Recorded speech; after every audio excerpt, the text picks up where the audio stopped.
If you take it like this, then you will get it good. Okay. So welcome to ENT student. Now we are trying to demonstrate the model of oral cavity and tongue so that we can use the lax tongue depressor. So this is the tongue cutout wherein we are having anterior 2/3 and posterior 1/3. And later on we try to make a model of this oral cavity wherein this is the soft palate and this is the upper jaw and this is the upper lip and this is the lower lip. It's just a simulator model and this is low fidelity model. We're not saying it as a best model, temporary model which everyone can make. So this is the soft palate and this is the upper jaw and this is the gingivo-labial sulcus and this is the gingivo-buccal sulcus.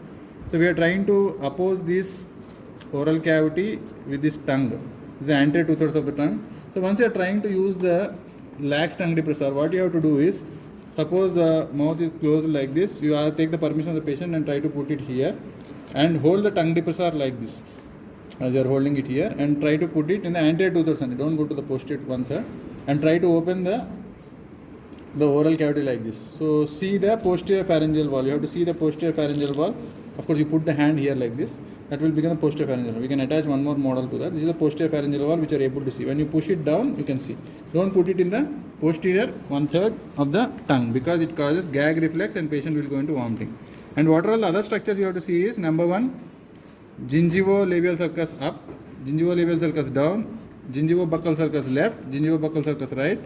There is something called as retromolar trigone in this region. This is the retromolar trigone region. You have to examine the soft palate, you have to examine the tongue, upper part, that is dorsal part, you have to examine the tongue, ventral part, you have to see the frenulum, you have to see the opening of the ducts of the salivary glands like sublingual salivary gland and submandibular salivary glands.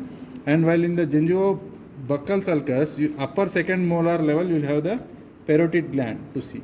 So all these things along with the anterior pillar which is supposed to be palatoglossus, posterior pillar which is supposed to be palatopharyngeus, and while dipping it down you can see the tonsil in between the palatoglossus and palatopharyngeus. We are not showing the tonsil in this, of course.